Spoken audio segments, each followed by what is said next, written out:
ni de día ni de noche los que adoran a la bestia su imagen, ni nadie que reciba la marca de su nombre. ¿Cuál sería una palabra o una frase esencial? ¿Cuál sería el evento clave en el mensaje del tercer ángel? Es una advertencia.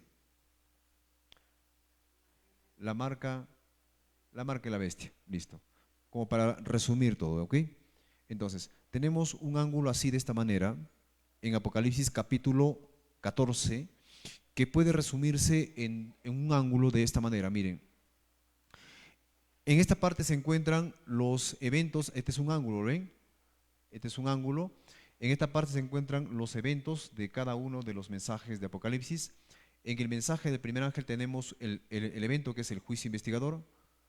En el mensaje del segundo ángel tenemos el evento principal que es la caída de Babilonia. Y en el mensaje del tercer ángel tenemos una advertencia que es la marca de la bestia. Bien.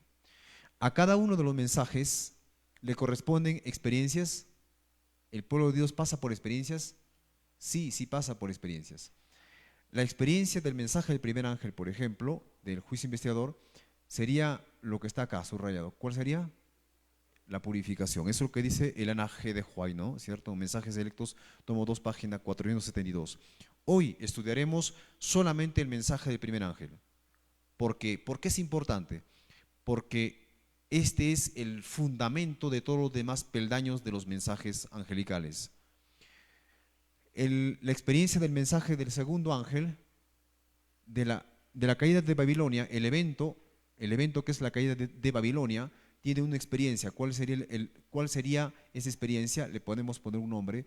Es el desprendimiento de las costumbres mundanas y papistas. Eso dice Elena G. de Huay en el libro de Primeros Escritos. En el mensaje segundo ángel, ¿por qué es que Jesús no vino?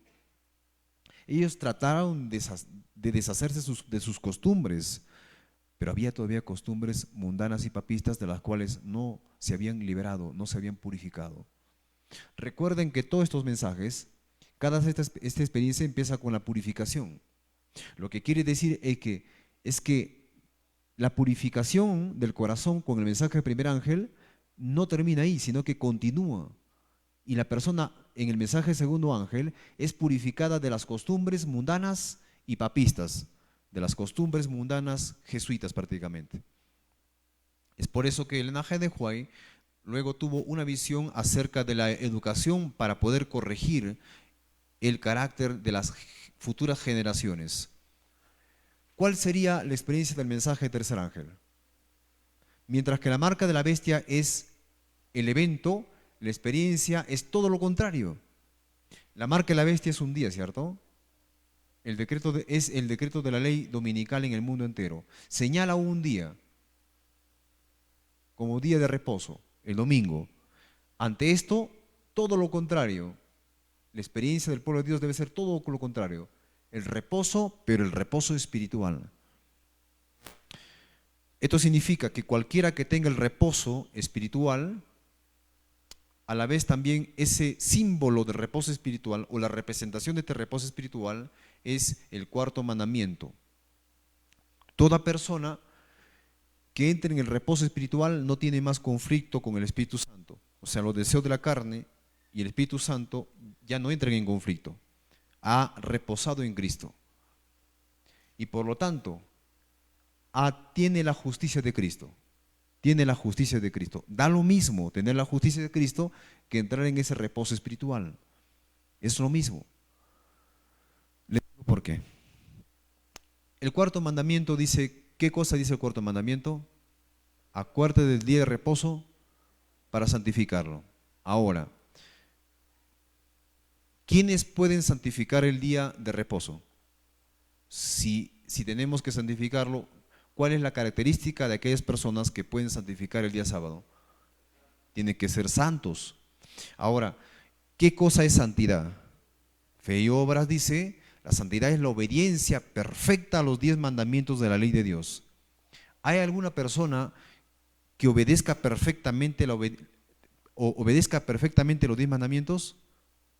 No, sino únicamente podemos recibirlo a través de ¿quién? De Cristo. Muy bien, entonces, si podemos recibir a Cristo, ¿qué vamos a recibir de Cristo?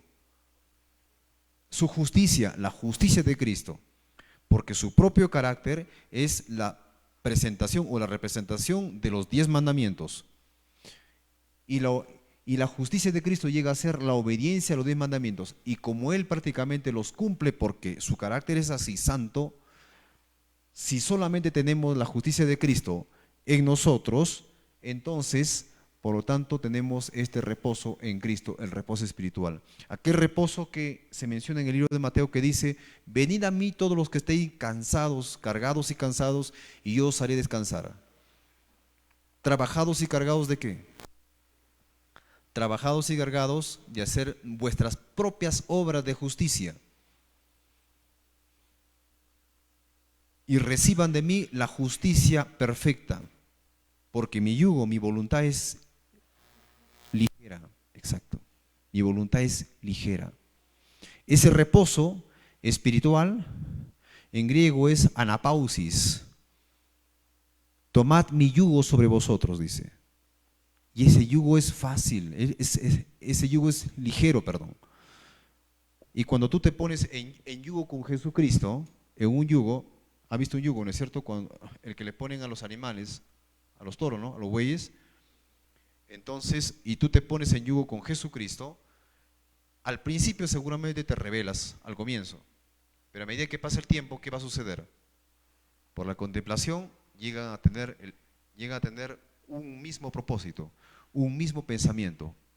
Entonces ya no hay un conflicto, hay un reposo espiritual. Además, Cristo se lleva casi toda la carga, porque su carga es ligera, la que Cristo tiene. Su yugo es ligero. De esa manera es que no es que nosotros, el anapausis del descanso que Cristo nos ofrece, no es un descanso como que un cesar de trabajar, sino más bien es un reposo reanimado que nos lleva hasta el final, hasta un catapausis, cuando el reposo termina. Y termina cuando tu voluntad se ha sometido a la voluntad de Cristo Jesús. Ese es el reposo espiritual. Y el sello de esto es la representación de que hemos entrado en el reposo de Cristo, porque hemos tenido la justicia de Cristo, es el día sábado. Por eso el sello es el sábado, o da lo mismo que tener la justicia de Cristo, o en otras palabras, Cristo mismo. Es equivalente. Tener la justicia de Cristo es tener el sello del sábado, da lo mismo. Por ejemplo, si durante la semana nosotros hemos sido santificados por Cristo, sanados de los pecados, y ya no tienes ningún pecado, vienes el sábado y te presentas y glorificas a Cristo de que ¿quién es el que te ha hecho justo? Cristo. Y eso se representa por el guardar el sábado. Entonces, ¿santificas el sábado o no? Claro que santificas el sábado. Bien, creo que es claro esto, ¿no? Entonces, por eso es que la experiencia es este reposo espiritual. Ellos son los que reflejan el carácter de Cristo y guardan los mandamientos de Dios, por lo tanto. ¿Ok? Son 3 experiencias. La purificación va una, el desprendimiento de las costumbres mundanas y papistas, y el tercero es entrar en ese reposo espiritual. En otras palabras, tener la justicia de Cristo completamente en tu vida. A Jesús dentro de tu corazón. 3 experiencias que tiene que pasar el pueblo santo. Hoy nos ocuparemos de hablar solamente del tema de la purificación. No voy a redundar más. Apocalipsis capítulo 14, versículo 7 habla de este evento que es la hora de su juicio ha llegado. ¿De qué juicio está hablando Apocalipsis capítulo 14, versículo 7? Del juicio investigador. El juicio investigador, ¿de qué cita, de qué pasaje en la Escritura lo podemos obtener? ¿Hay un pasaje en la Escritura que hable del juicio investigador? Recordemos un poco acerca de los meses del calendario hebreo. ¿El primer mes cuál era? Abib, Iyar, Sibam, Tammuz, Ab, Elul, Tishri. Y por esta época más o menos de Tishri ya empezaba las demás fiestas solemnes. En realidad habían fiestas solemnes, y estas fiestas solemnes que representaban el plan de redención de Cristo. Bien, acá tenemos las fiestas solemnes, haciendo un repaso. Apocalipsis, perdón, en el mes de Abib, en el mes de Abib, según el calendario hebreo, es el primer mes del calendario hebreo, se celebraba la Pascua. Eso es en Levíticos capítulo 23, versículo 5. desde el 15 de Abib, del mes de Abib, hasta el 21, de acuerdo a Levíticos 23:6, se celebraban los panes sin levadura. El día 16 de Abib se celebraba la fiesta de las primicias, o también fiestas de las gavillas, según Levíticos capítulo 23:11. Y del día 16, que se contaba la fiesta de las primicias, se contaba 50 días hasta llegar hasta el día del Pentecostés. En griego es Pentecostos o fiesta del 50avo, también llamado Shavuot en hebreo. Y eso era en el mes de Sivan. ¿Cada una de estas fiestas se cumplieron o no? Sí, o era el plan mismo de redención de Cristo. Se cumplieron aquí a su tiempo. Y Cristo vino a cumplir esto. Cuando Satanás entra a trabajar con el fin de interrumpir este plan, entonces aparecen las profecías de Daniel y Apocalipsis. Pero el plan de Cristo está aquí. Jesús, por ejemplo, de acuerdo a Juan capítulo 19, versículo 14, murió ahí justo un día de la Pascua. Los panes sin levadura, aunque no se dice que lo hayan celebrado, pero sin embargo sí se menciona en algunos textos, deberían celebrarse entre el 15 al 21, 7 días. Jesús resucitó en el tercer día, acá está, el 16 de Abib. De acuerdo a Mateo 27, versículos 52 y 53, después que Jesús resucitó, también resucitaron otros muertos más, que se llaman las primicias. A partir de la resurrección de Cristo, entonces se contó 50 días y entonces llegó la fiesta o el día del Pentecostés, según Hechos capítulo 2, que fue pues la lluvia temprana, el bautismo del Espíritu Santo. Durante este tiempo de los 50 días Jesús estuvo preparando a sus discípulos antes de su ascensión. Estas son las 4 fiestas de primavera. Las 4 fiestas, las anteriores, las 4 fiestas de otoño son aquí. Las 3 fiestas de otoño son en el mes de Tishri, es el 7º mes según el calendario hebreo. En el primero se celebraba la fiesta de las trompetas. En el día 10º se celebraba el Yom Kippur o día de la expiación, según Levítico 23, 26 al 32. La fiesta de los tabernáculos duraba 7 días, desde el 15 hasta el 21, el Sukkot, y el día 22 era el día Shemini Atzeret se llamaba, o el día octavo, según Levítico 23, 36. Pero nosotros nos vamos a ocupar solamente de un día. ¿De qué día, hermanos? Cuando hablamos del juicio investigador, ¿nos referimos a quién? Al día de la expiación, nada más. Y de eso vamos a tratar hoy. Pero no voy a tratar del día de la expiación, voy a tratar de lo que se debe hacer en el día de la expiación. En otras palabras, de la experiencia del mensaje del primer ángel. Muy bien, pasaré entonces. Leamos Levíticos capítulo 23, versículo 27 al 29. ¿Cuál es la experiencia que los israelitas del antiguo pueblo, el antiguo pueblo de Israel, hacían en el día de la expiación? ¿Qué es lo que hacían? Afligían sus almas, esa es la respuesta. A los 10 días de este mes séptimo será el día de la expiación, tendréis santa convocación y afligiréis vuestras almas y ofreceréis ofrenda encendida a Jehová. Ningún trabajo haréis en este día porque es día de expiación para reconciliaros delante de Jehová vuestro Dios, porque toda persona que no se afligiere en este mismo día será cortada de su pueblo. Entonces, ¿qué sucedía si es que el israelita no se afligía? Era cortado del pueblo, era separado del pueblo, ¿cierto? Entonces, esta experiencia solamente era para el israelita o debería ser también una experiencia para el pueblo de Dios actualmente, ya que estamos en el juicio investigador. También debería ser para el pueblo actualmente. Bueno, esto es Levítico 16:1-2, que habla del día de expiación, cuando entraba el sumo sacerdote por una única vez durante todo el año al lugar santísimo para hacer la expiación de los pecados. ¿Qué tipo de pecados eran los por los que hacía expiación el sumo sacerdote? ¿Qué tipo de pecados según Hebreos 9:7? Los pecados de ignorancia del pueblo. En griego es agnoia, que significa ignorancia, pecados por despreocupados, diríamos así, ¿no? Ahí está, despreocupados, pecados inconscientes, pecados que yo no me doy cuenta que son pecados, que estoy pecando. En otras palabras, son pecados inconscientes. Es por eso que se llama juicio investigador. O sea, no solamente Cristo es el que está investigando nuestros pecados ahí en el santuario, sino que nosotros a la vez estamos trabajando juntamente con el Espíritu Santo, al mismo tiempo, durante ese tiempo, durante el juicio investigador, investigando nuestros pecados. El que hace la investigación es pues el Espíritu Santo. Nosotros nos sometemos a que el Espíritu Santo investigue nuestro corazón. Nosotros nos sometemos a esa investigación. No tiene sentido que se investigue pecados conocidos, ¿no es cierto? Porque si no, eso no sería investigación. Cuando ustedes investigan algo, ¿investigan cosas conocidas o desconocidas? Desconocidas. Entonces, en el juicio investigador también debe investigarse pecados desconocidos. Eso quiere decir pecados inconscientes, pecados que uno los comete sin saber que son pecados, pero está pecando. Dígame, ¿hay más pecados conscientes por lo general o más pecados inconscientes? Inconscientes. Y esos son los pecados de los cuales debemos ocuparnos, de esos pecados inconscientes. Bien, ahora, lo que dice White en Cristo en su Santuario, página 95, respecto a la experiencia del mensaje del primer ángel.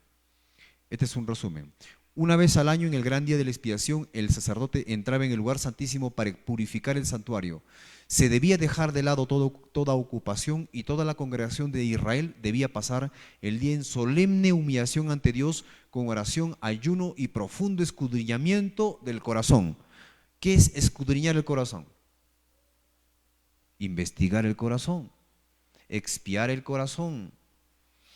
Era autoexaminarse a sí mismo, un autoexamen del corazón, una examinación profunda del corazón en realidad es, profunda. Ahora, hay otra cita más que está aquí, este es el Levítico 23, 27, dice, ahí está, ¿qué es lo que nos compete a nosotros como pueblo adventista en el día de la expiación? Quiero decirles, hermanos, que esto casi hoy en día no se toca en los temas, no sé si se han dado cuenta, muy poco, la experiencia en sí.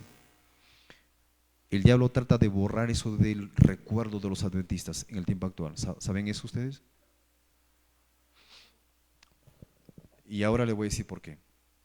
¿Cuál es la experiencia que debe pasar el pueblo de Dios? El pueblo de Israel afligía su alma, eso lo dice acá. Y el pueblo adventista del tiempo actual, ¿qué debería hacer? También lo mismo. Miren, estamos viviendo ahora en el gran día de la expiación, cuando en el servicio simbólico el sumo sacerdote hacía la apropiación por Israel, todos debían afligir sus almas. Hasta ahí, correcto.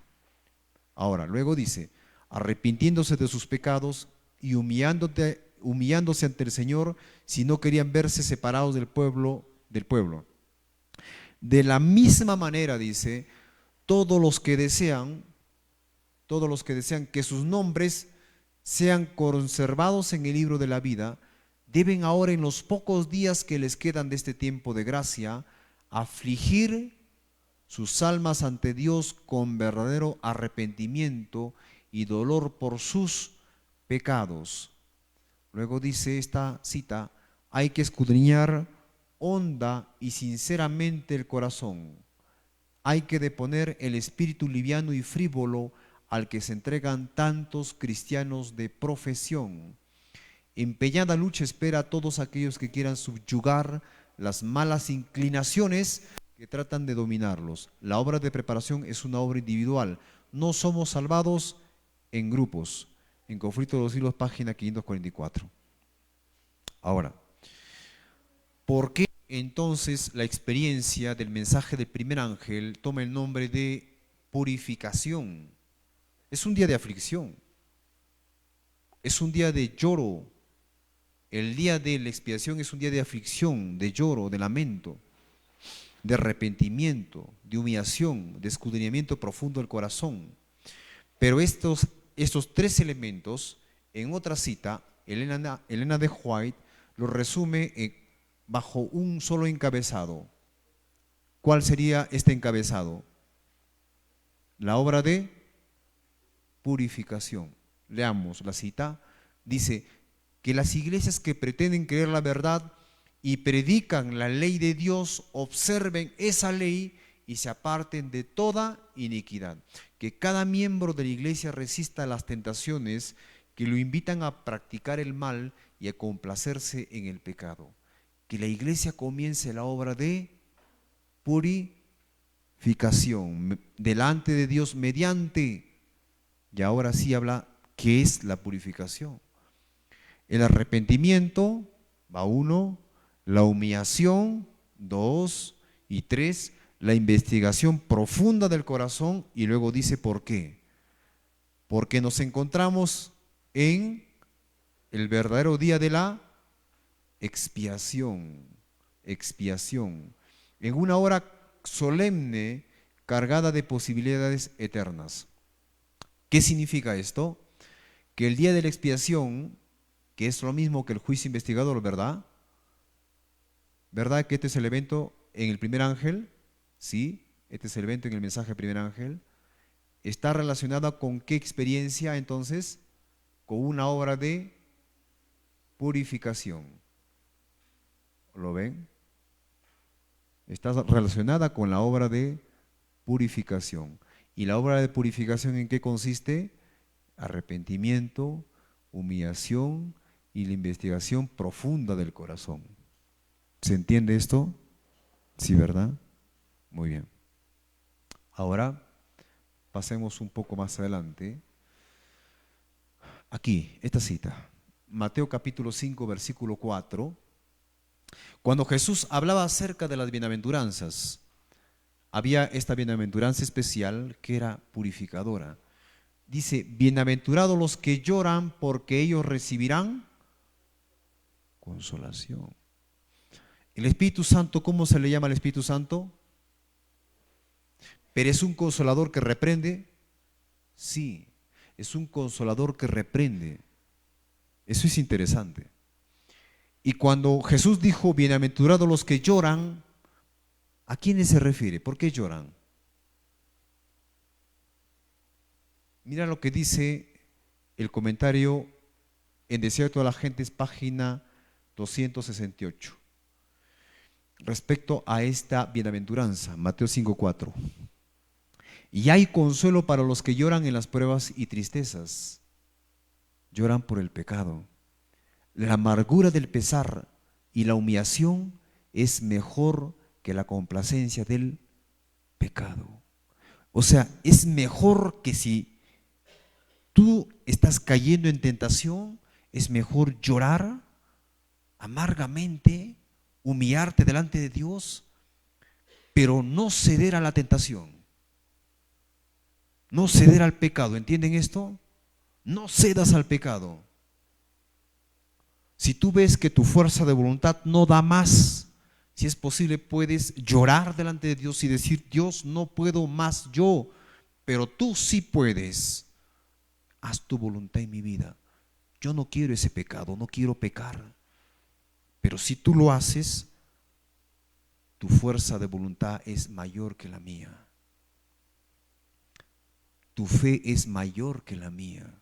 Yo tengo una fe pequeñita nomás, pero la tuya, Jesucristo, es una fe grande, porque es una fe que venció el pecado, tuvo victoria sobre toda tentación en este mundo. Entonces, la amargura del pesar y la humillación es mejor que la complacencia del pecado. ¿Por qué lloran? Lloran porque no quieren ser vencidos por el pecado. ¿Lo ven? Ahora, ese es el contexto. Bienaventurados los que lloran porque ellos serán consolados. Después que la tentación pasa, el consolador te consuela al final. Dios te premia. Mira lo que dice después. Por la aflicción, se refiere por este lloro, por no ceder a la tentación. Dios nos revela los puntos infectados de nuestro carácter, para que por su gracia podamos vencer nuestros defectos. No solamente por la tentación, obviamente, sino por todos los pecados, pecados inconscientes, pecados que lo cometemos sin saberlos. Cuando nosotros nos sometemos a Dios y le decimos, Señor, ¿hay algún pecado que todavía, un pecado con el cual te estoy clavando, te estoy crucificando? Entonces el Espíritu Santo te revela estos pecados. Te revela los pecados inconscientes que tú estabas cometiendo. Mira lo que dice el contexto. Por la aflicción, Dios nos revela los puntos infectados de nuestro carácter para que por su gracia podamos vencer nuestros defectos. Nos son revelados capítulos, dice ahí, desconocidos con respecto a nosotros mismos. ¿Qué capítulo desconocido respecto a nosotros mismos? Nuestros defectos. Claro. O sea, pecados que no sabíamos que eran pecados. Pecados inconscientes. ¿Lo ven? Luego, ¿qué dice? Y nos llega la prueba que nos hará aceptar o rechazar la reprensión y el consejo de Dios. O sea que no solamente es que tú caes al suelo y le dices a Dios, Señor, revela mis pecados inconscientes, que lo estoy cometiendo sin darme cuenta que son conscientes, sino que después de esto te viene la prueba, porque Dios te lo va a revelar, ¿no? El pecado. Pero después de esto te viene la prueba para ver si es que quieres aceptar o rechazar la reprensión, o que es lo mismo, el consejo de Dios. Cuando Dios te muestra que hay... Cuando Dios te muestra que es pecado, hermanos, cuando Dios te muestra qué es pecado, te dice, por ejemplo, un ejemplo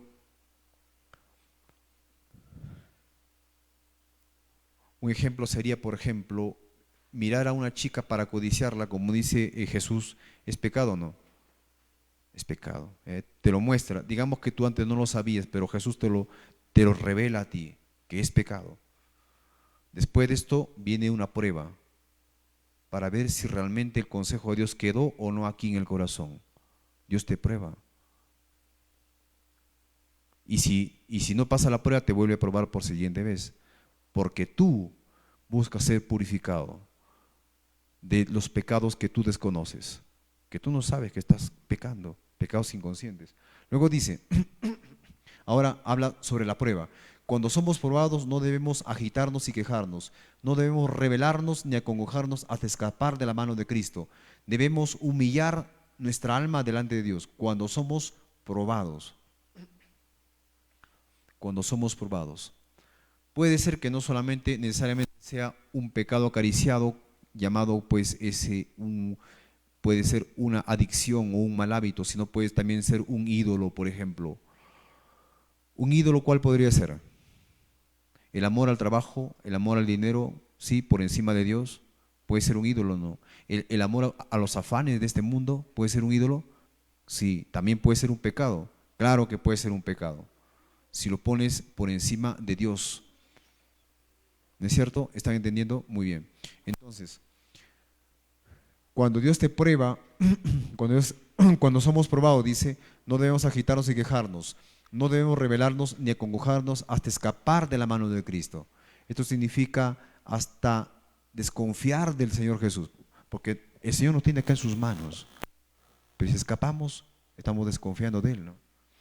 Debemos humillar nuestra alma delante de Dios. Ese es el secreto. Cuando somos probados, los caminos del Señor son oscuros para aquel que desea ver las cosas desde un punto de vista agradable para sí mismo. Parecen sombríos y tristes para nuestra naturaleza humana, pero los caminos de Dios son caminos de misericordia cuyo fin es la salvación. Mira lo que dice más adelante. El Espíritu revela la ingratitud en el mismo deseo de todas las gentes, que ha despreciado y agraviado al Salvador, y nos trae contritos, esto es tristes, al pie de la cruz. ¿No lo ven? Le seguimos crucificando a Jesús.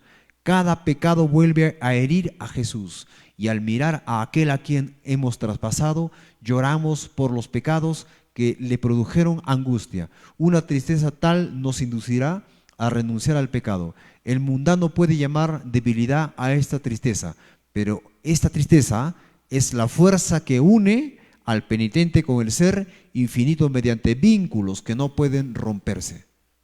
Esta es tu fuerza. Una oración con clamor y lágrimas, escudriñando tus pecados inconscientes. Esta es tu fuerza que te une con ese ser infinito.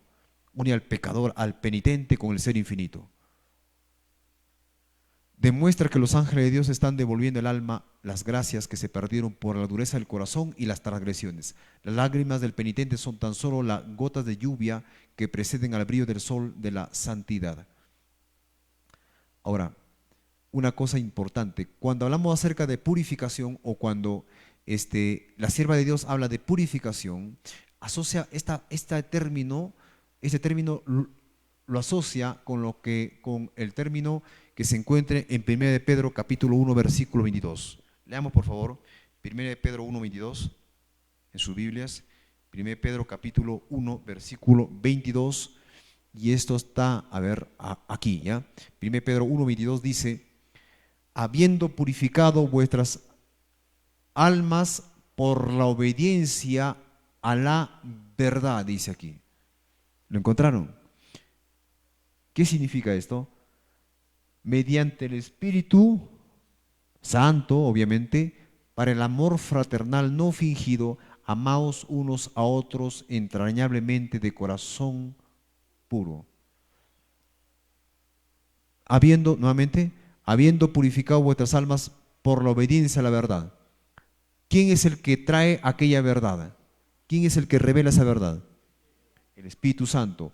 ¿Qué hace la persona? ¿El alma qué cosa hace? Obedece. ¿Cómo queda el alma cuando obedece aquella verdad que nos revela el Espíritu Santo? ¿Cómo queda el alma?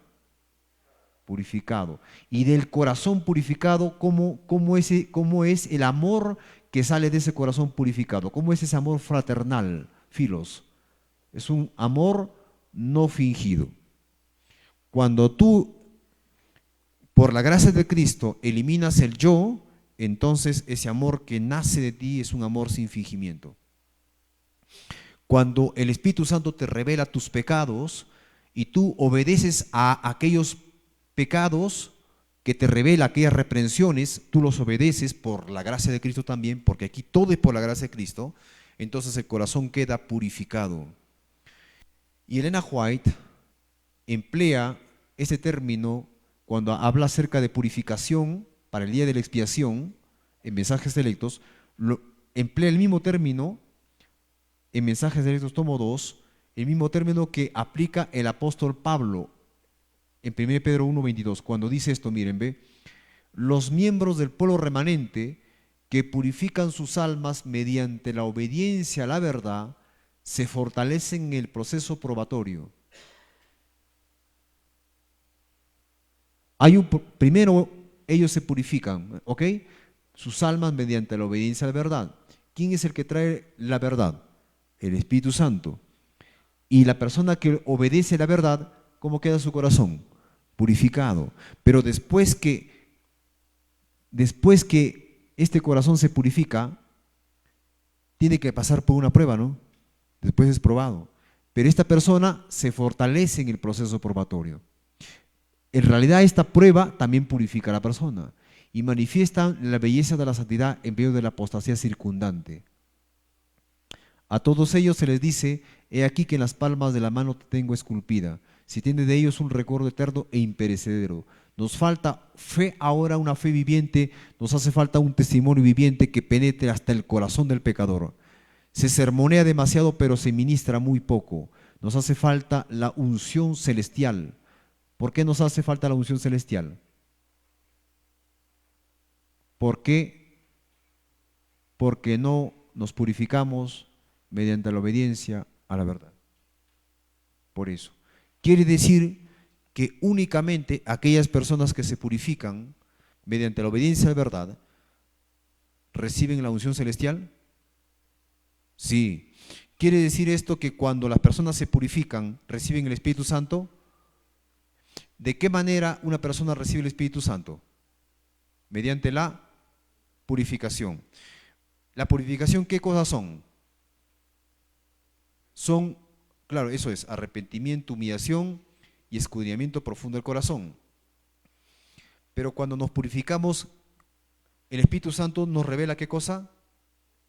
Nuestros pecados, que son las verdades, ¿cierto? Nos da consejos, prácticamente nos reprende, es un consolador que reprende.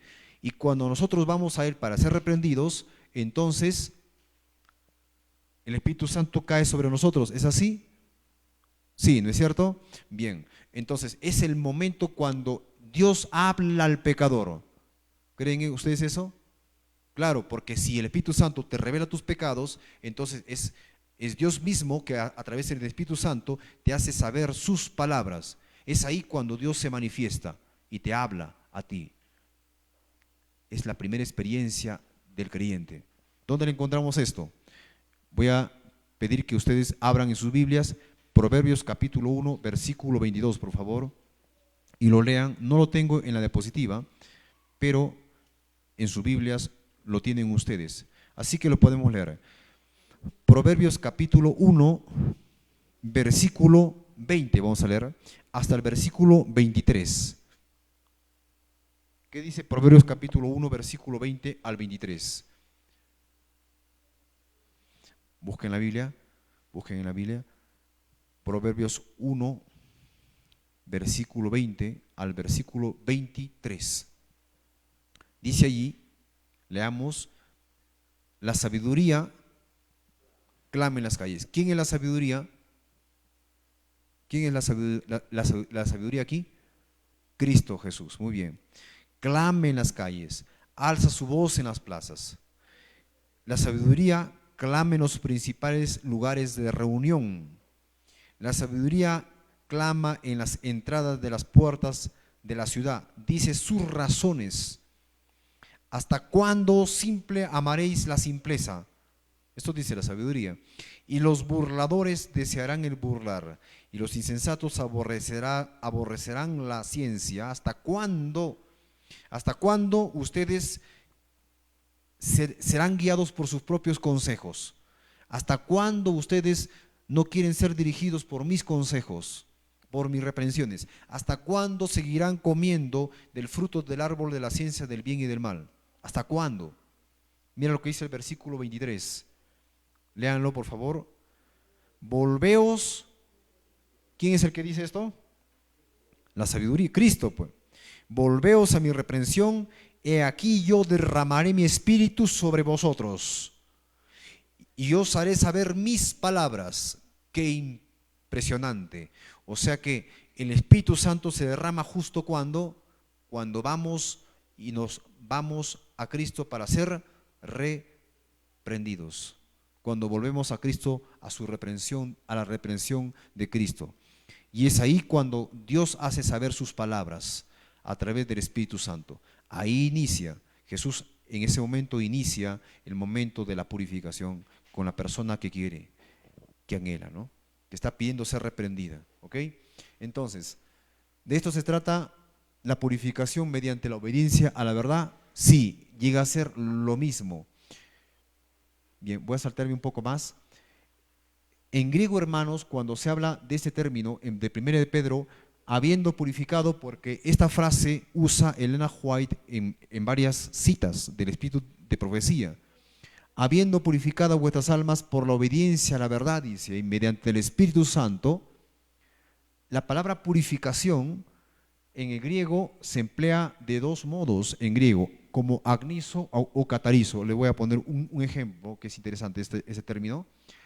Por lo general, la palabra agnizo se aplica cuando, por ejemplo, se mezcla agua con vino, pero es agua con vino puro, o sea, sin ninguna sustancia externa, sin ningún elemento extraño. Si es agua con vino puro, es correcto. Así es puro, agua con vino puro. Pero la palabra catarizo se aplica que es puro cuando el agua y el vino están separados. O sea, quiere decir que debe ser puro vino o pura agua, por separado. Voy a poner otro ejemplo más práctico todavía, mírenme. Por ejemplo, en el caso del ácido, el ácido sulfúrico o el ácido muriático que ustedes usan. ¿Hay personas aquí que usan esto? Para limpiar, ¿no? Bien. Esto sería, si el ácido muriático es puro, es decir, si no tiene otra sustancia extraña, si no le ha entrado alguna polvo, etcétera, entonces es un ácido muriático puro. En griego así se aplica la palabra puro, agniso, ¿ya? En cambio, sería catarizo ese ácido muriático. Para que sea catarizo, o sea, puro como catarizo, tendría que separarse en sus tres elementos diferentes: hidrógeno, azufre y oxígeno. Ahora sí es catarizo. ¿Se entiende? Sí, muy bien. Muy bien. En el caso del corazón del hombre, para la purificación del corazón en griego, se aplica la palabra agniso. ¿Por qué? Porque nosotros podemos ser limpiados del corazón, purificados del corazón, a pesar de las propensiones pecaminosas que hay en, en la carne. A pesar de las tendencias pecaminosas que nosotros tenemos, podemos ser limpiados del corazón. Por eso se aplica aquí la palabra agniso para purificación. En la Septuaginta encontramos varios textos. Y en la versión 60, purificaos, por ejemplo, se aplica como para santificaos.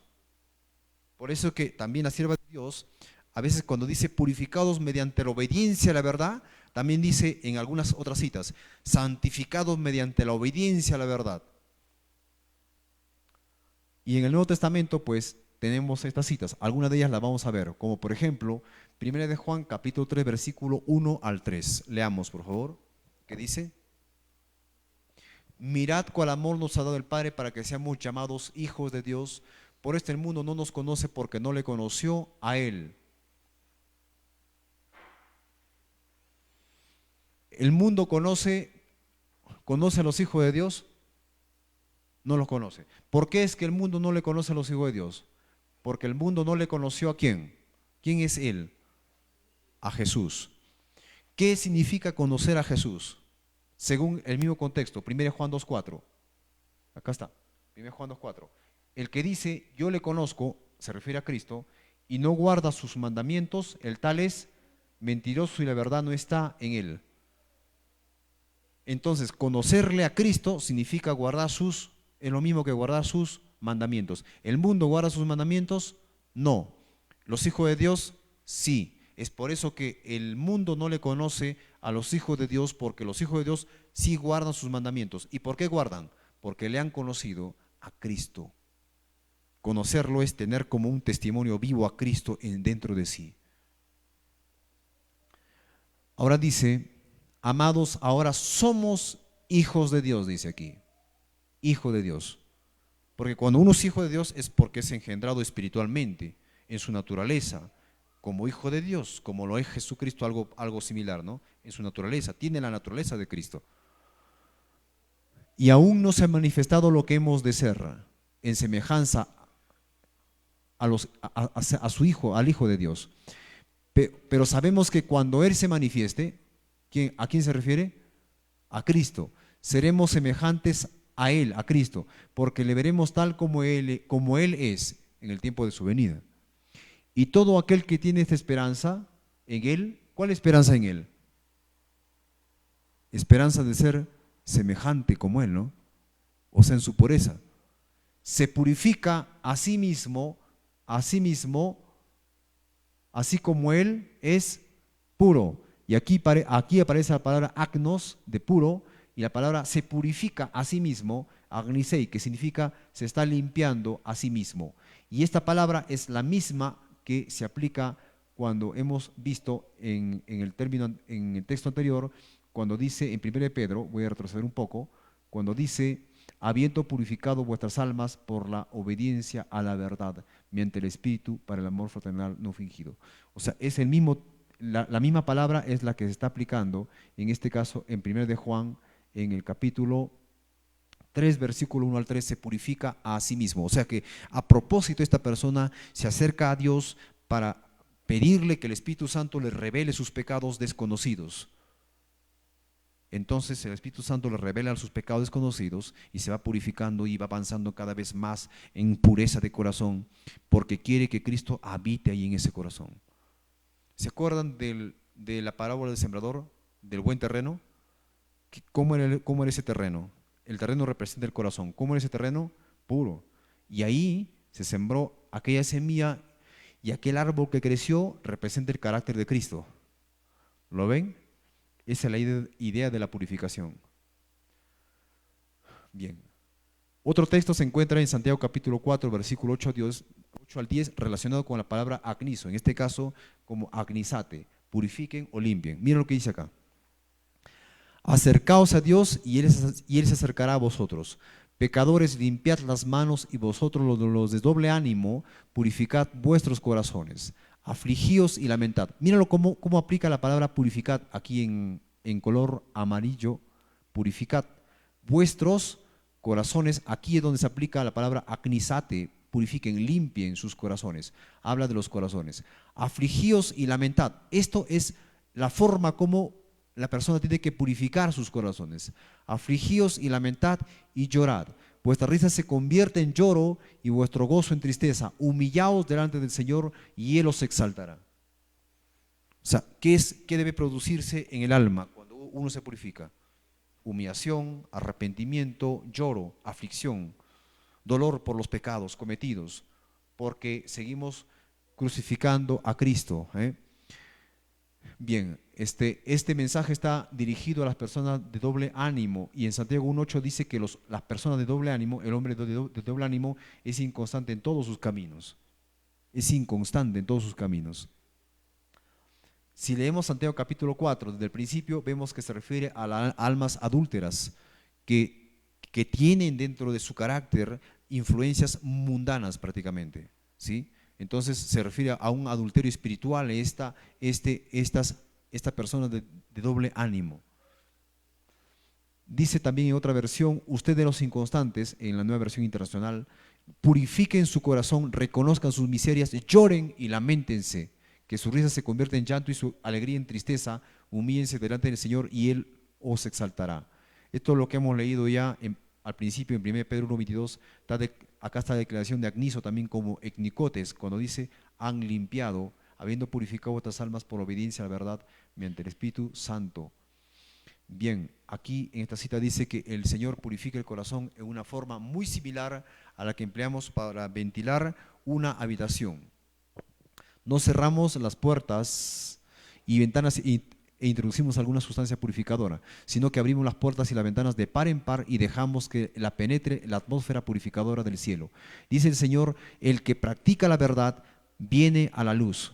¿Ustedes entienden esta cita?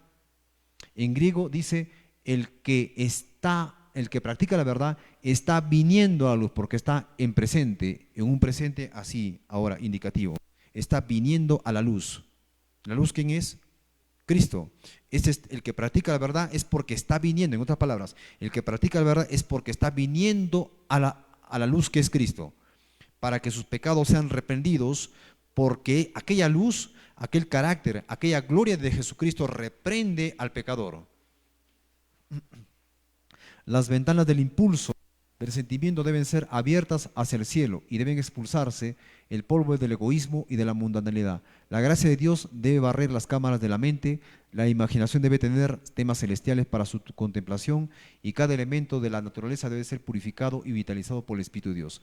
Voy ahora, hermanos, a trasladarme a la parte casi final, que es el zarandeo, ¿ya?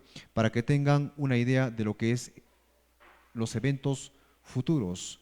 Así que voy a trasladarme, porque aquí hay mucho que estudiar. Sin embargo, por motivos del tiempo, hermanos, es necesario que nosotros veamos una parte importante. Aquí, por ejemplo, en esta página, en esta cita, en Mensajes Directos, tomo 2, página 463, aquí está hablando acerca, aquí nos dice la razón por la que los líderes de la iglesia adventista no aceptaron el mensaje del tercer ángel. ¿A qué se debió?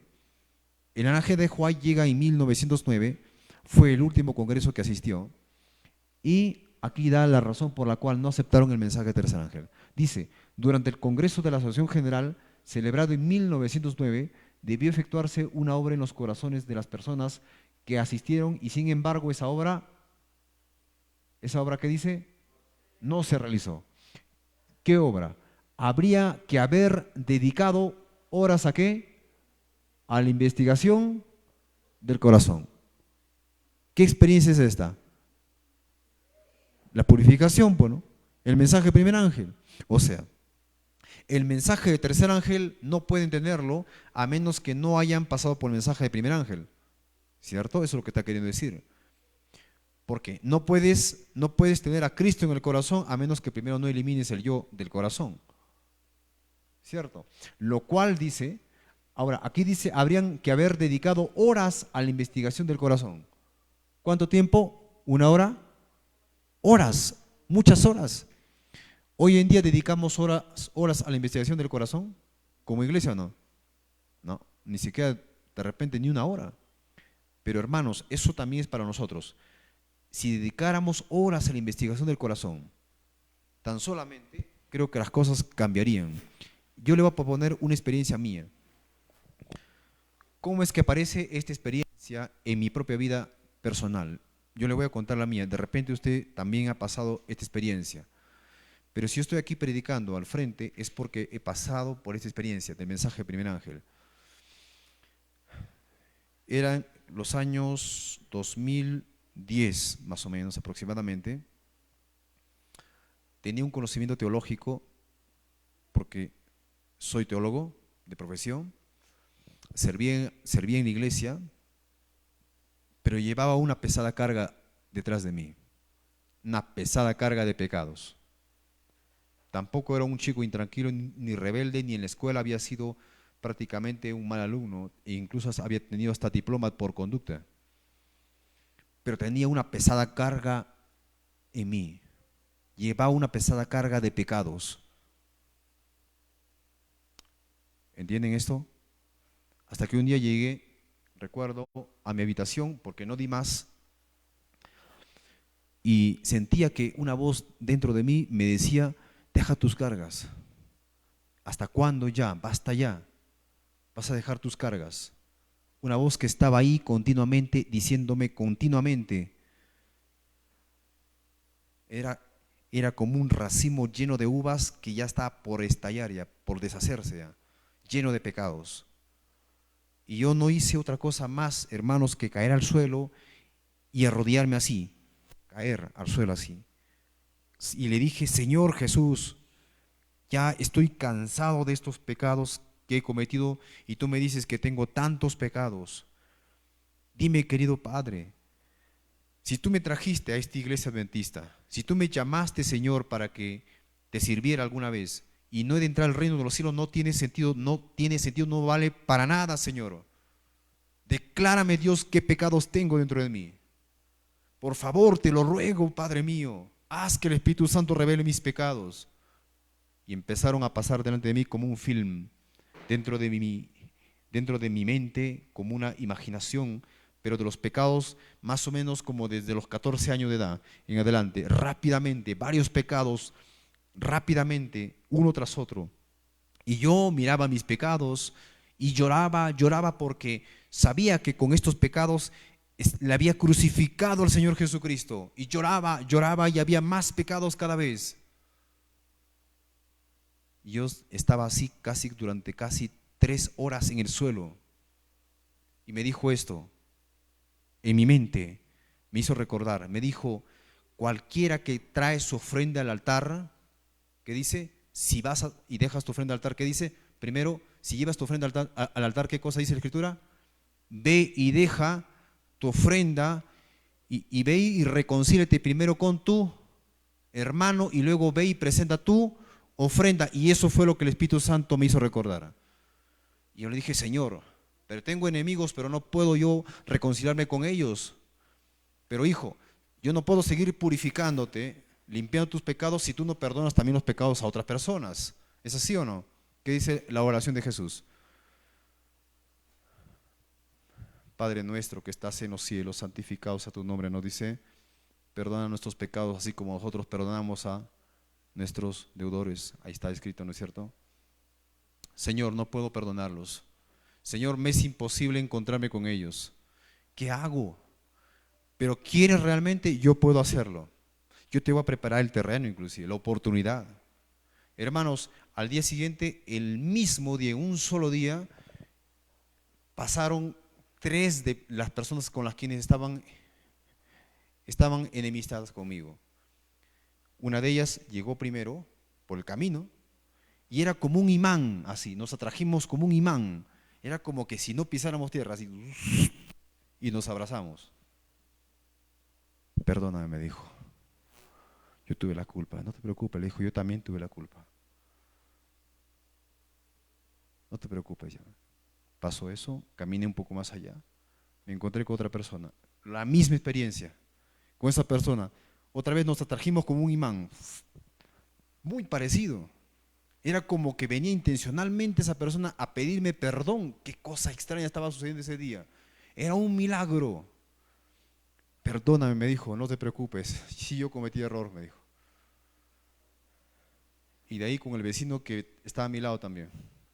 El vecino no era creyente, ¿eh? Pero el vecino era el que me había hecho daño.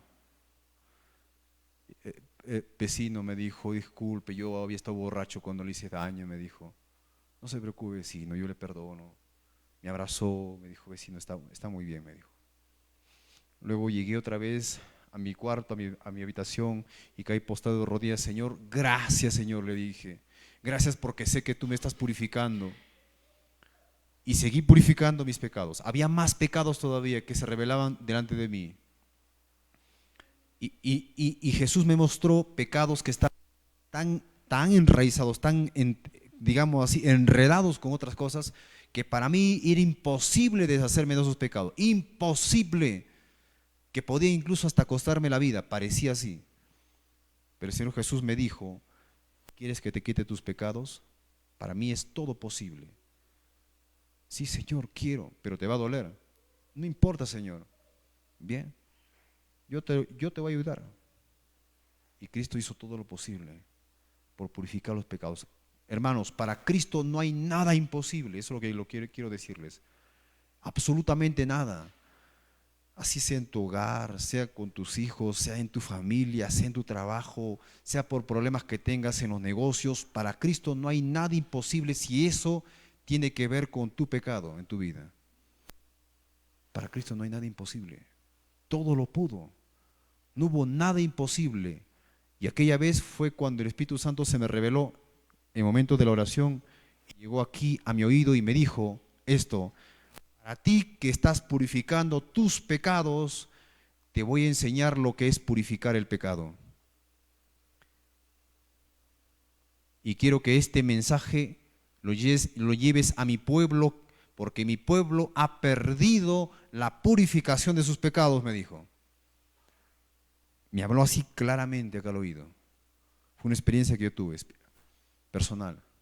Y me empezó a levantar al día siguiente, 3 de la mañana, y me hablaba acerca de la purificación con la Biblia, así, en la mano.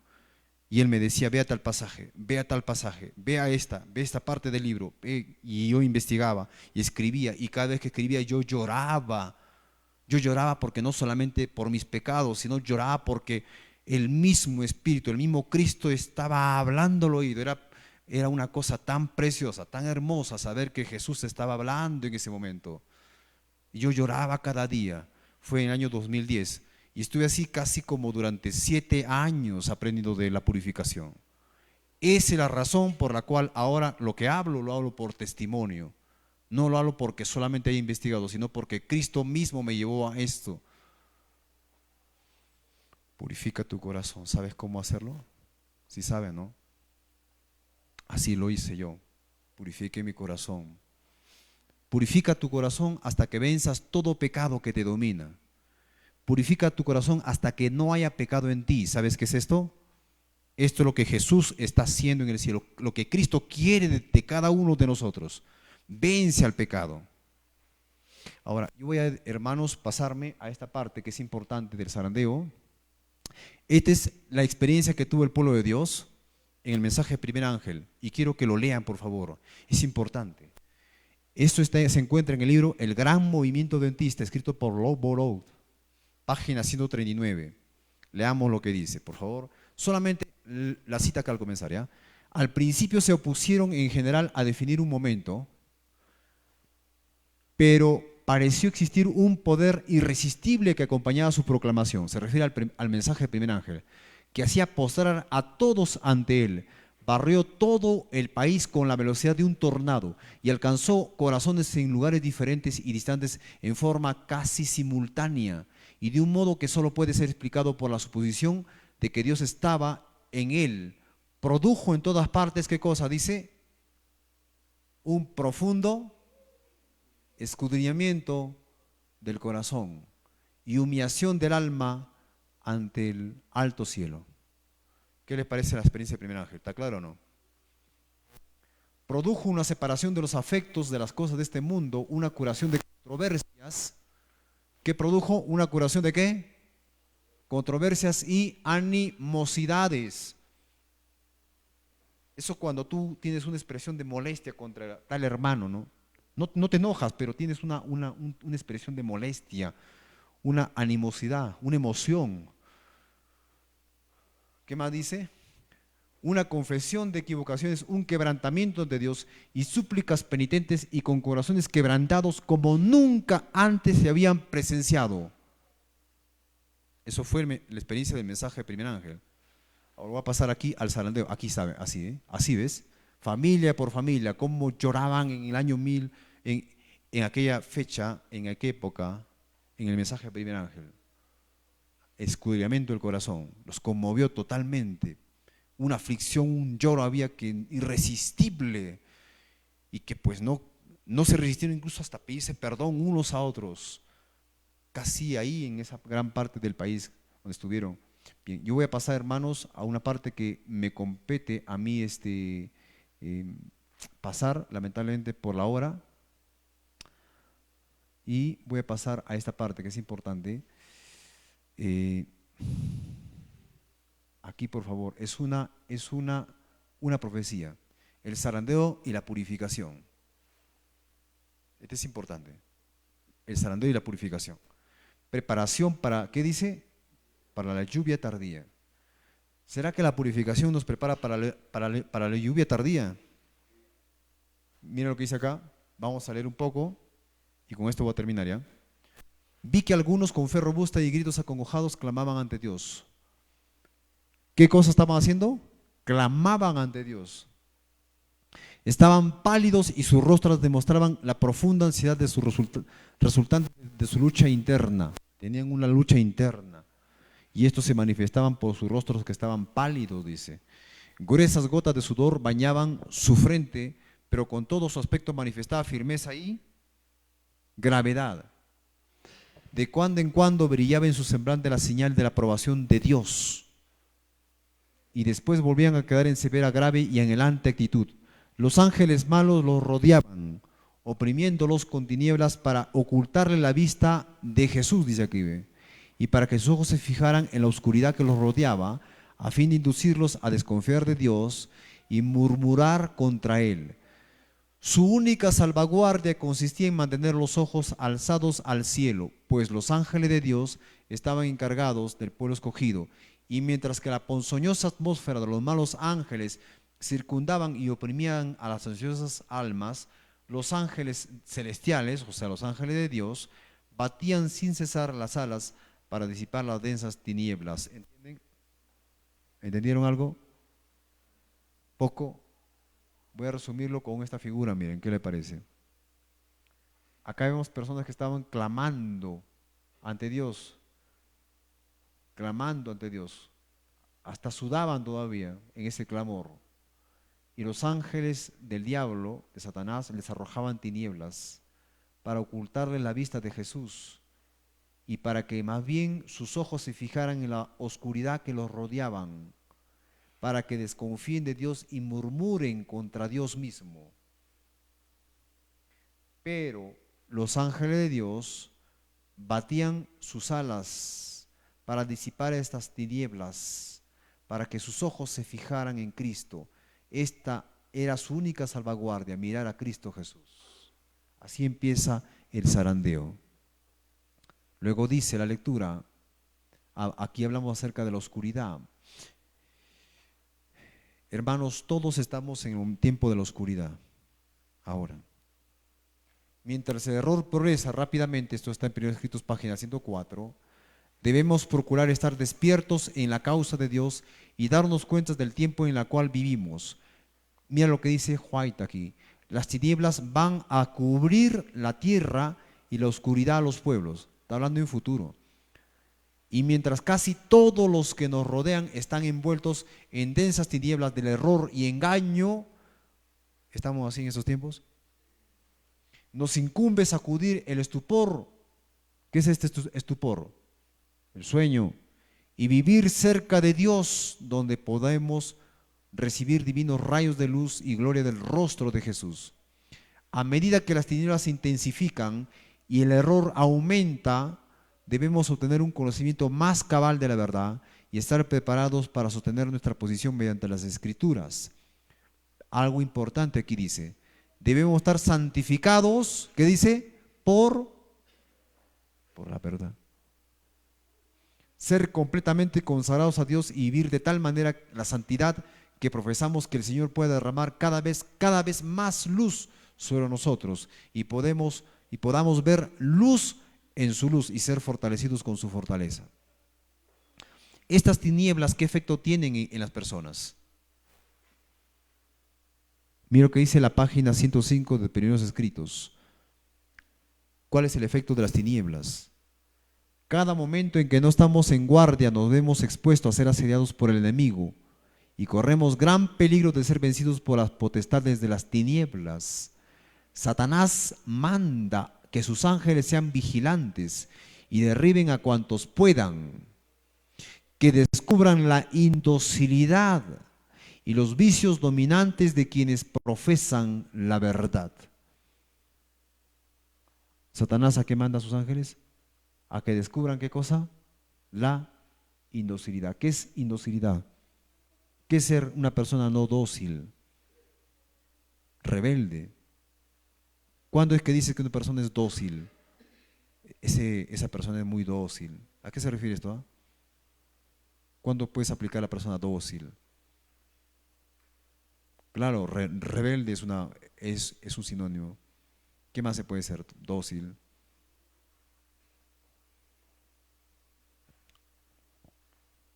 ¿Qué dicen ustedes? Una persona, por ejemplo, que se enoja muy rápido, ¿es dócil o no? Es indócil, ¿no?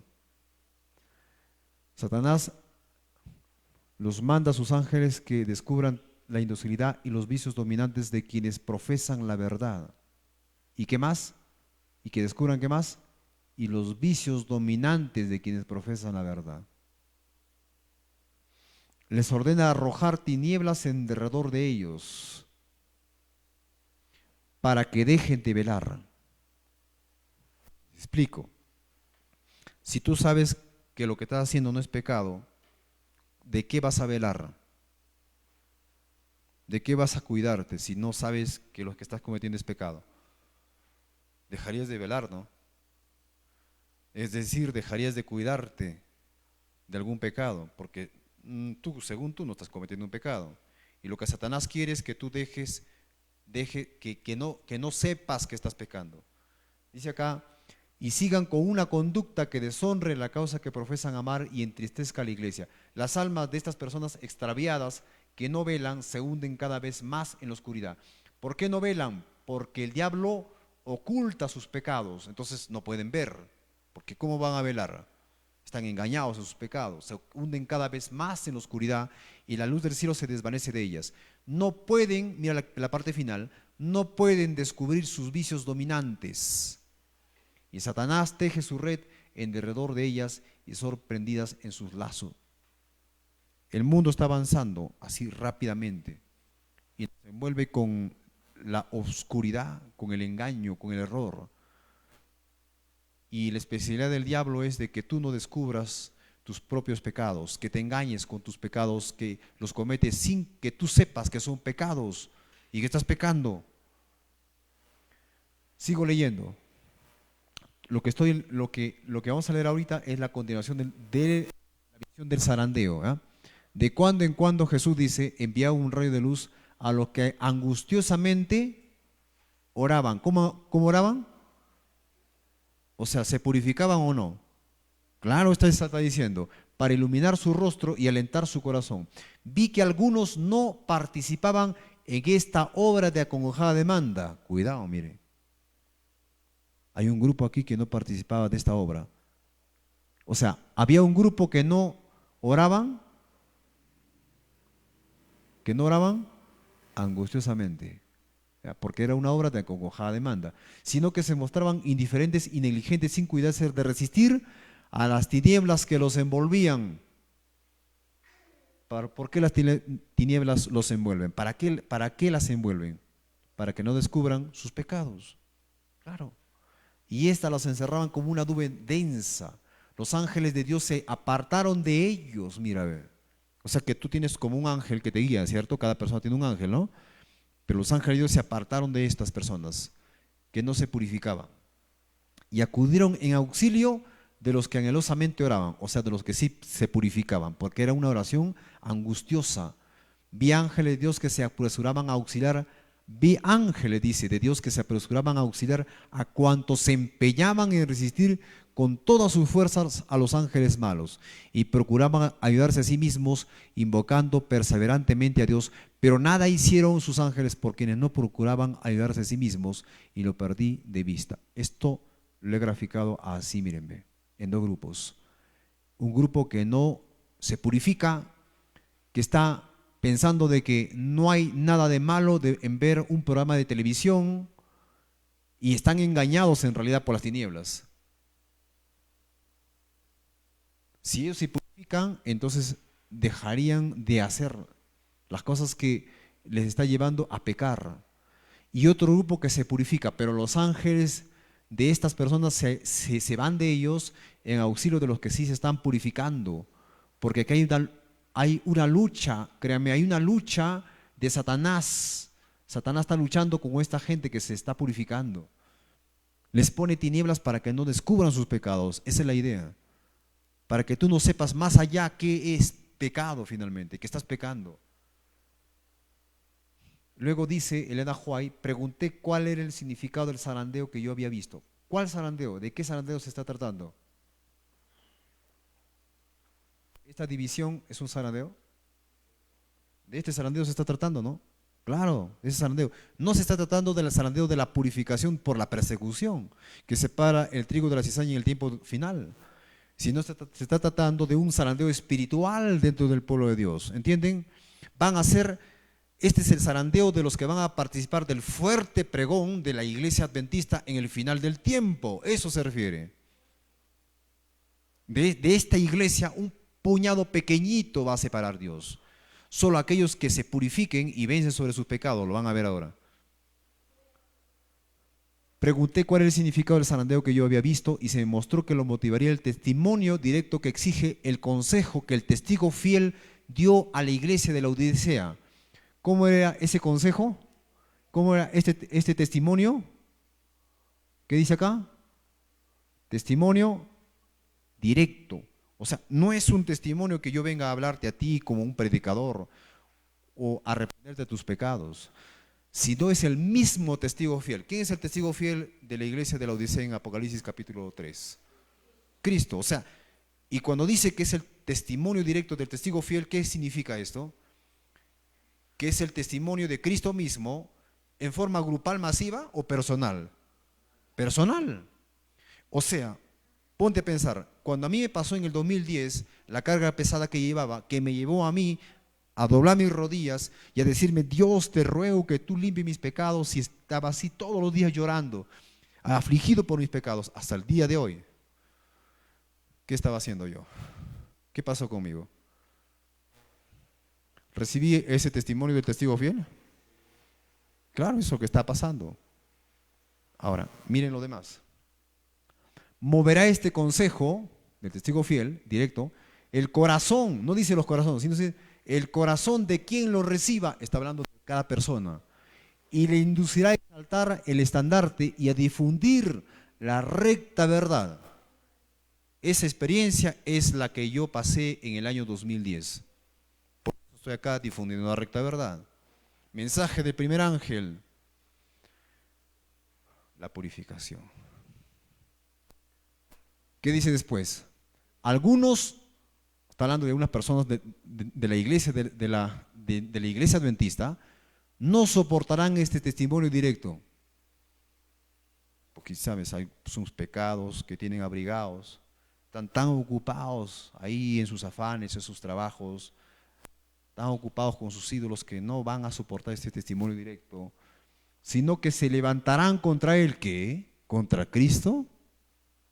Y esto es lo que causará un zarandeo en el pueblo de Dios, dice. ¿Lo vieron?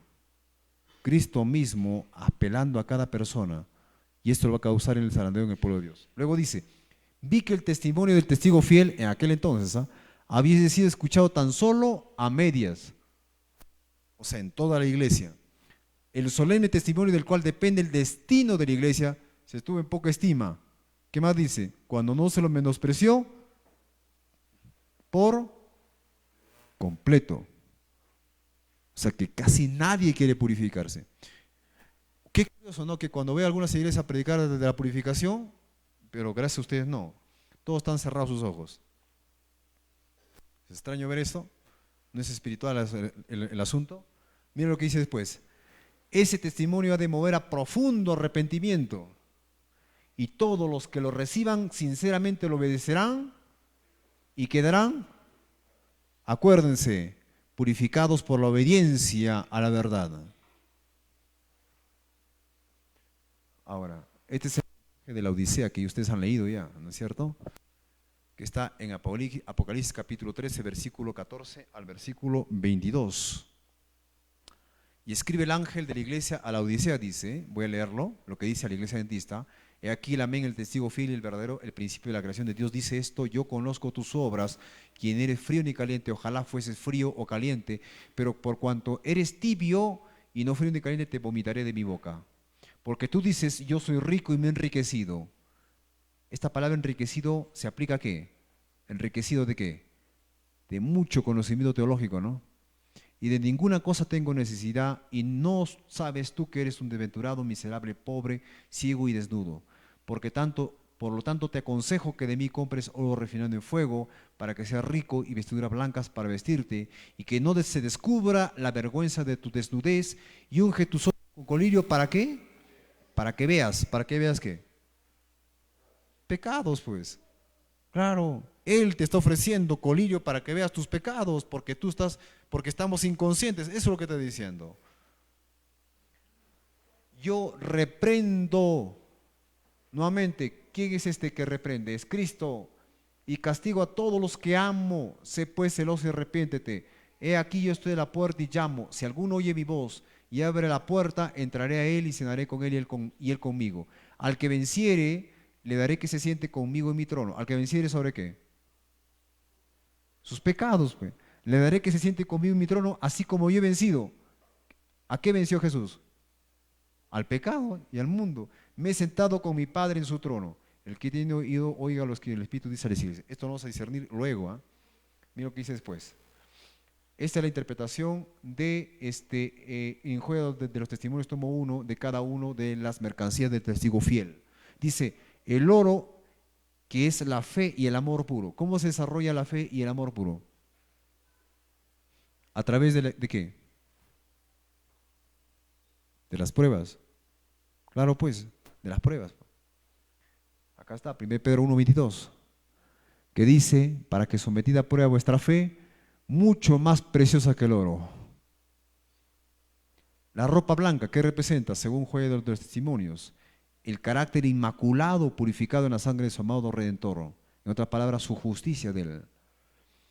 Y el colorio, que dice que es la gracia de Dios y que le dará un claro discernimiento de las cosas espirituales. ¿Para qué?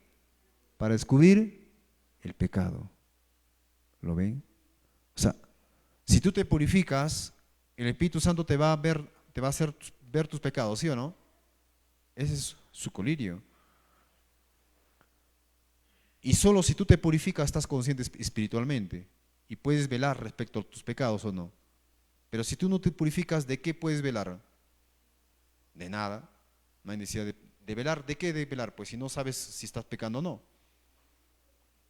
No puedes descubrir tus pecados. Ahora, ¿qué más? Dijo el ángel, voy a continuar acá, escuchad. Pronto oí una voz que resonaba dulce y armoniosa como concertada sinfonía. Era incomparablemente más melodiosa que cualquier música que yo hubiese oído hasta entonces. Y parecía henchida de misericordia, compasión y gozo santo y enaltecedor. Era una música, dice.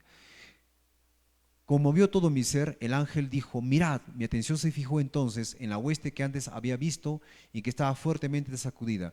Vi a los que antes gemían y oraban con aflicción de espíritu, dice. Doble número de ángeles custodios los rodeaban. Ahora tenían dos ángeles, estas personas que oraban con aflicción de espíritu. Y una armadura los cubría de pies a cabeza. Marchaban en perfecto orden como una compañía de soldados. En sus semblantes expresaban el tremendo conflicto que habían sobrellevado y la congojosa batalla que acababan de reñir. Pero los rostros antes arrugados por la angustia resplandecían ahora iluminados por la gloriosa luz del cielo. Habían logrado la victoria. ¿Sobre qué la victoria? Sobre el pecado. Y esto despertaba en ellos una profunda gratitud y un gozo y sagrado. Ahí está, santo. ¿Por qué? Porque habían logrado la victoria sobre el pecado, obviamente. Esto le dibujaba así. Marchaban en perfecto orden, con una armadura de pies a cabeza. Cada uno tenía dos ángeles custodios. Pero aquí dice algo interesante. El número de esta hueste había... ¿De quién hueste? De los que se purificaban. Habían disminuido. O sea que de los que se purifican todavía van a reducirse todavía. ¿Por qué? En el zarandeo dice, algunos fueron dejados al lado del camino.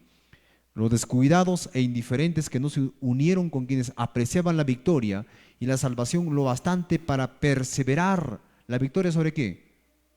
Sobre sus pecados. Los descuidados e indiferentes que no se unieron con quienes apreciaban la victoria y la salvación, por eso dice salvación, lo bastante para perseverar en anhelarlas, orando angustiosamente por ellas, no la obtuvieron y quedaron resegados en las tinieblas. Y sus sitios fueron ocupados enseguida por otros que se unían a las filas de quienes habían aceptado la verdad. O sea que este grupo era este grupo que no perseveraron en orar con aflicción de espíritu, con purificación del alma, sus sitios fueron ocupados enseguida por otros. O sea que están contados prácticamente. Los ángeles malignos todavía se agrupaban en su derredor, pero ningún poder tenían sobre ellos. Yo lo he dibujado así, miren, ve. Que se quedan en la oscuridad ellos los que dejan de purificarse al no lograr la victoria sobre sus pecados, y otros los reemplazan. Pero ¿por qué es que se quedaron en la oscuridad? Miren lo que dice aquí en otra cita, esto está en Juego de los Testimonios, tomo 1, página 72. Lo voy a leer ya. Dice, Dios probará los suyos, Jesús los soporta pacientemente y no los vomita de su boca en un momento. O sea, Jesús soporta a cada uno pacientemente y no los vomita de su boca en un momento. O sea, no lo descarta finalmente de su libro. Dijo el ángel, Dios está pesando a su pueblo. Si el mensaje hubiese sido de corta duración, como muchos de nosotros suponíamos, no habría habido tiempo para desarrollar el carácter. ¿Qué carácter? El carácter de Cristo. ¿Se requiere tiempo o no? Sí se requiere tiempo, incluso hasta a veces toda una vida.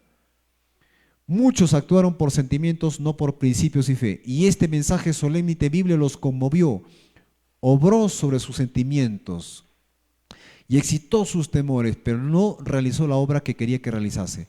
Dios lee el corazón porque sus hijos no se engañen a sí mismos. Les da tiempo para que pase la excitación. Luego los prueba para ver si quieren obedecer el consejo del testigo fiel. Dios conduce a su pueblo paso a paso, coloca a sus seguidores en diferentes situaciones a fin de que se manifieste lo que hay en el corazón. Algunos soportan ciertas pruebas, pero fracasan en otras pruebas. A medida que se avanza en este proceso de prueba, el corazón es probado un poco más severamente. Si los que profesan ser hijos de Dios encuentran que su corazón se opone a esta obra directa, deben convencerse de que tienen que hacer algo para vencer, si no quieren ser vomitados de la boca del Señor. Dijo el ángel, Dios irá probando cada vez más de cerca a cada uno de sus hijos. Y luego dice, algunos están dispuestos a aceptar un punto, pero cuando Dios los prueba en otro punto, los rehuyen y retroceden, porque hiere directamente a algún ídolo suyo. Así tienen oportunidad de ver lo que hay en su corazón que los aísla de Jesús. Tenemos ídolos que nos aíslan de Jesús. Y Dios va probando a cada persona ídolo por ídolo para eliminar cada ídolo. Dice, hay algo que aprecian más que la verdad y su corazón no está preparado para recibir a Jesús. O sea que en el corazón del hombre hay algo que aprecian más que la verdad y su corazón no está preparado para recibir ¿a quién? A Jesús. Eso significa que cuando se eliminen esos ídolos, Jesús recién ahí entrará dentro. Mientras tanto todavía no están preparados. Bien. Luego dice, perdonen. Los individuos son probados durante cierto tiempo para ver si quieren sacrificar sus ídolos y escuchar el consejo del testigo fiel. ¿Qué está queriendo decir aquí? ¿Quiénes son los que van a escuchar el consejo del testigo fiel aquí, en esta parte? Los que quieren sacrificar sus ídolos. O sea, los que sacrifican sus ídolos son los que van a escuchar finalmente el consejo del testigo fiel. Cuando dice, he aquí, yo toco la puerta, llamo, si alguno oye mi voz, ¿qué está queriendo decir? Si alguno sacrifica sus ídolos, ¿eh? Para que entre ahí en él. Luego, ¿qué dice?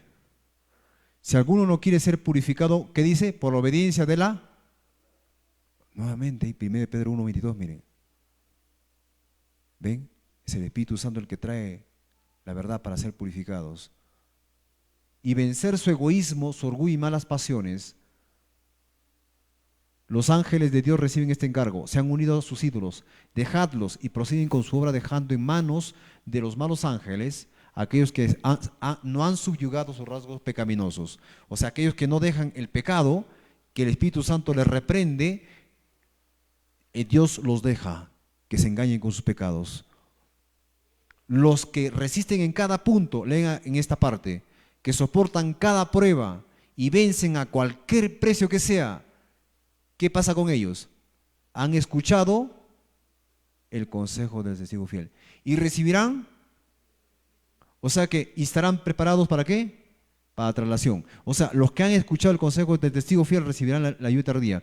Quiere decir que cuando Jesús dice, he aquí yo estoy a la puerta y llamo, si alguno oye mi voz, ¿quiénes son aquellos que oyen su voz? Los que resisten en cada punto, que soportan cada prueba y vencen. ¿Vencen a qué? El pecado. A cualquier precio que sea, ellos son los que han escuchado el consejo del testigo fiel y recibirán la lluvia tardía. ¿Qué es lluvia tardía? En morej lluvia significa, perdón, en hebreo la palabra morej, eso está aquí, ¿cierto? La palabra morej en hebreo significa lluvia. Se aplica para la lluvia temprana o tardía. Es simplemente lluvia, pero al revés. Pero la palabra lluvia en hebreo también tiene otro significado. También significa maestro. Maestro que enseña justicia. Que enseña justicia. ¿Quién es el maestro que enseña justicia? Cristo. ¿Y qué justicia enseña? Su propia justicia, ¿no? Claro, la justificación por la fe. ¿Se acuerdan lo que dice la frase? He aquí yo estoy a la puerta y llamo. Oye mi voz. ¿Y qué más dice? Y abre la puerta. Yo entraré en él. Jesús. Aquí está el maestro de justicia que entra en él. Y cenaré con él. Y él conmigo. Cenar, comer. ¿Comer qué? Su palabra. Es como que estuvieran en común. Lo mismo. ¿Y qué es lo que tienen en común ellos dos? Su justicia. Es una revelación de Cristo mismo dentro. Esa es la lluvia tardía. ¿Entienden? Es algo personal. No es que tú tengas que aprenderte el mensaje del tercer ángel. Es que Cristo mismo debe entrar en tu corazón una vez que se ha eliminado el yo. Hay una relación pues paralela acá. En Apocalipsis capítulo 3, versículo 20, creo que es esto. Y Juego de los Testimonios, tomo 1, páginas 72 y 73. Los que resisten en cada punto, que soportan cada prohibición a cualquier precio que sea, han escuchado el consejo del testigo fiel y recibirán la ayuda tardía y estarán preparados para la traslación. Porque Cristo está ya en ellos. He aquí yo estoy a la puerta y llamo. Si alguno oye mi voz y abre la puerta, estos son los que han escuchado el consejo del testigo fiel. Entraré a él y cenaré con él y él conmigo. Esa es la ayuda tardía. Cenar con él. Tú con él y él contigo. Es una comunión íntima con Cristo. Es Cristo en ti. Es el mensaje del tercer ángel en ti, la justicia por la fe. Apocalipsis capítulo 3, versículo 20. Hay un pasaje más aquí. Estos son los del tiempo final. En Lucas 13, 25, 27 dice, después que el padre de familia se haya levantado y cerrado la puerta, ¿quién es el padre de familia? Cristo. Y estando fuera empecéis a llamar a la puerta diciendo, Señor, Señor, ábrenos. La palabra dos, Señor, es aquel que cree que es un siervo fiel, un siervo obediente, dos veces. Él respondiendo os dirá, no sé de dónde sois. Entonces comenzaréis a decir, pero delante de ti, Señor, hemos comido y bebido. ¿Se acuerdan del texto anterior? Cuando dice en el texto, he aquí yo estoy a la puerta, entraré y cenaré con él. Y eso están diciendo, perdón, delante de ti hemos comido y bebido. Es como que si hubiesen recibido su justicia. Y luego dice, y en nuestras plazas enseñaste. ¿Dónde es que enseñaba la sabiduría? ¿Se acuerdan? En las plazas, ¿no? Reprendía. Pero os digo que no sé dónde sois, apartados de mí, vosotros hacedores de maldad. Y esto en griego es, apartados de mí, anomían, dice ahí. Y anomían en griego, la palabra anomían en griego, significa, cuando habla de anomían, antropos, anomían significa sin, y nomos significa sin ley. Apartados de mí, hombres sin ley. Sin Jesucristo, porque la ley es Jesucristo mismo en sí. Conforme vaya acercándose a la tempestad, muchos que profesaron creer en el mensaje del tercer ángel, pero que no fueron santificados, dice, por obediencia a la verdad. Pero, ¿estudiaron el mensaje del tercer ángel o no? ¿Sí? ¿Dominaban la justificación por la fe teóricamente o no? ¿Sí? ¿Predicaban la justificación por la fe? Sí. ¿Se aprendieron de memoria? ¿Tuvieron un conocimiento vasto? ¿Eso es lo que quiere Jesús? ¿Solamente? No, sino Él quiere entrar en tu corazón para revelarte su propia justicia. Es el maestro de justicia. La lluvia tardía. ¿Qué dice después? Pero que no fueron santificados por obediencia, ¿verdad? Abandonarán su fe e irán a engrosar, fíjese, las filas de la oposición. ¿Ah? ¿Qué les parece? Uniéndose con el mundo y participando de su espíritu, llegarán a ver las cosas casi bajo el mismo aspecto. Así que cuando llegue la hora de prueba estarán preparados para situarse del lado más fácil y de mayor popularidad. Porque si Cristo está en ti, tú siendo tú Cristo en tu vida, ¿tú crees que tú tendrías motivo para aceptar la ley dominical? No, ni hablar, porque tú obedeces a la ley de Dios ya que Cristo está en ti. Entonces una persona en la que Cristo está en él no puede desobedecer porque Cristo es obediente a su ley. No puede contradecir su propio carácter, ¿no es cierto? Entonces luego dice, hombres de talento y elocuencia que se gozaron un día en la verdad, se emplearán sus facultades para seducir y descarriar almas. Se convertirán en los enemigos más encarnizados de sus hermanos de antaño.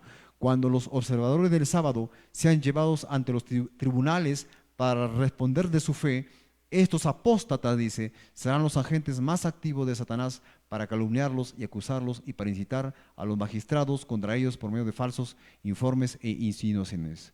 Conflicto de siglo, página 666.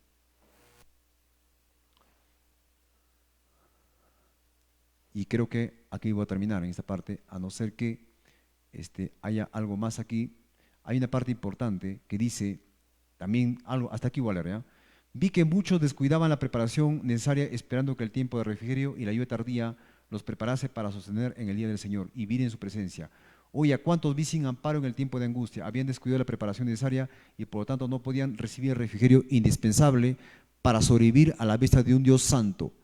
Quienes se nieguen a ser tallados por los profetas y a purificar sus almas, ¿qué dice? Obedeciendo a toda la verdad. Nuevamente, quienes presuman estar en condición mucho mejor de lo que están en realidad. Llegará el tiempo en que caigan las plagas y que verán que les hubiera sido necesario que los tallasen y escuadrasen para la edificación. Pero ya no habrá tiempo para ello, ni tampoco mediador que abogue por ellos ante el Padre. Antes de ese tiempo se promulgó la solemne declaración: el que es injusto sea injusto todavía, y el que es inmundo sea inmundo todavía, y el que es justo practique la justicia todavía, y el que es santo santifique eso todavía. Vi que nadie podrá participar del refrigerio, o sea, de la lluvia tardía, a menos que haya vencido todas las tentaciones y triunfado del orgullo, el egoísmo, el amor al mundo y toda palabra y obras malas. Por lo tanto, debemos acercarnos más y más al Señor y buscar anhelosamente la preparación necesaria que nos habilite para permanecer firmes en la batalla en el día del Señor. Recuerden todos que Dios es santo y que únicamente seres santos podrán morar alguna vez en su presencia. Está en 1 Escritos, página 71. Voy a saltearme. Aquí hablan la sabiduría en las plazas, que ya le hemos leído. Y aquí termina la visión del zarandeo. He hecho todo un paréntesis, pero aquí voy a terminar con la visión del zarandeo. Dice: oí que los revestidos de la armadura proclamaban poderosamente la verdad, con fructuosos resultados. Muchas personas habían estado ligadas a algunas esposas por sus consortes y algunos hijos por los padres. Las personas sinceras que hasta entonces habían sido impedidas de oír la verdad se adhirieron ardientemente a ella. Se desvaneció todo temor a los parientes y solo la verdad les parecía sublime. Habían tenido hambre y sed de la verdad y ésta les era más preciosa que la vida. Pregunté por la causa de tan profundo cambio y un ángel me respondió: es la lluvia tardía, el refrigerio de la presencia del Señor, el potente pregón del tercer ángel. ¿Qué les parece? ¿Quiénes son los que van a triunfar finalmente? Aquellos que venzan sobre todos sus ídolos, sobre toda prueba, sobre todos sus pecados inconscientes. En el tiempo final van a estar preparados para recibir la lluvia tardía, el fuerte pregón, el mensaje, el potente pregón del tercer ángel. Acá está en hebreo, ¿no? O sea, 6:3, cuando dice: y conoceremos y proseguiremos en conocer a Jehová. Esa es la lluvia tardía. Como el alba está dispuesta a su salida, y vendrán a nosotros como la lluvia tardía y temprana a la tierra. Aquí vemos recibiendo la lluvia tardía la gente. Pues Jesús está a la puerta, hermanos. Aquí están los pasos: purificación, perdón por los pecados, purificación, pasar las pruebas, predicación del Evangelio, purificación continua, vencer sobre todos los pecados y las pruebas, y Cristo entra en ese corazón. Y el creyente come y cena con Él y Él con Cristo. Así que para terminar dice esta parte: miren, los que son reprendidos por el Espíritu de Dios no deben levantarse contra el humilde instrumento. Es Dios y no un mortal sujeto de error, quien ha hablado para salvarlos de la ruina. Los que desprecian la amonestación serán dejados en las tinieblas y se engañarán a sí mismos. Pero los que, miren aquí el punto 1, pero los que la escuchen y se dediquen celosamente a la obra de apartar sus pecados de sí, a fin de tener las gracias necesarias, estarán abriendo la puerta de su corazón para que el amado Salvador pueda entrar y morar con ellos. Esta clase de personas se encontrará siempre perfecta con el testimonio del Espíritu de Dios. Juego de los Testimonios, tomo 1, 364. Ahora, por favor, analicen esta parte que está con morado y rojo. Pero los que la escuchen, se refiere al Espíritu de Dios, al testigo fiel, y se dediquen celosamente a la obra de apartar sus pecados de sí, a fin de tener las gracias necesarias, estarán abriendo la puerta de su corazón, ojo aquí, para que el amado Salvador pueda entrar y morar con ellos. O sea que cuando dice el testigo fiel: he aquí yo estoy a la puerta y llamo, si alguno oye mi voz y abre la puerta, yo entraré a él y cenaré con él. ¿Qué se refiere a esto? Abrir la puerta, ¿qué indica? ¿Qué cosa indica abrir la puerta? Se indica apartar los pecados de sí, a fin de tener la gracia necesaria. Ellos estarán abriendo la puerta de su corazón para que el amado Salvador pueda entrar y morar con ellos. Así que cuando dice, y acabo de terminar con la cita, está muy negro acá. He aquí yo estoy a la puerta y llamo, si alguno oye mi voz y abre la puerta, entraré a él y cenaré con él y él conmigo. Estamos finalizando el tiempo, hermanos, y ya se nos acaba el tiempo. ¿Usted cree que estaremos a punto de terminar el zarandeo en esos tiempos? ¿Ustedes piensan que se aproxima el movimiento, el nuevo movimiento adventista? ¿Cómo empezará este movimiento adventista? Con la reforma por la salud, con la educación, con mensaje del ángel. Sí, con la purificación. Y así va hacia adelante. ¿Y quiénes son los que van a vencer? Los que se purifican y aquellos que venzan con Cristo juntamente con ellos. Aquellos que reciban la ayuda tardía, ¿quiénes son? Los que venzan sobre sus pecados y toda prueba. Dios quiere que ustedes sean victoriosos, hermanos, en Cristo Jesús, así como yo también estoy en la misma lucha. ¿Podemos hacer una oración? Vamos a hacer una oración. Yo voy a orar por ustedes. Estamos en un tiempo decisivo en la historia de la iglesia. Necesitamos de esta obra de purificación. ¿Cuántos quieren participar de esta obra de purificación? Amén. ¿Es necesario o no? Claro. ¿Estamos en el tiempo de expiación todavía? Sí. Entonces, ¿por qué tenemos que purificarnos? Porque estamos en ese tiempo y porque queremos estar con Cristo en el cielo, ¿no? Por esa razón. ¿Amamos a Dios? ¿Amamos a Cristo? Lo vamos a tener que hacer. Tenemos que hacerlo. Vamos a hacer una oración, nos vamos a postrar.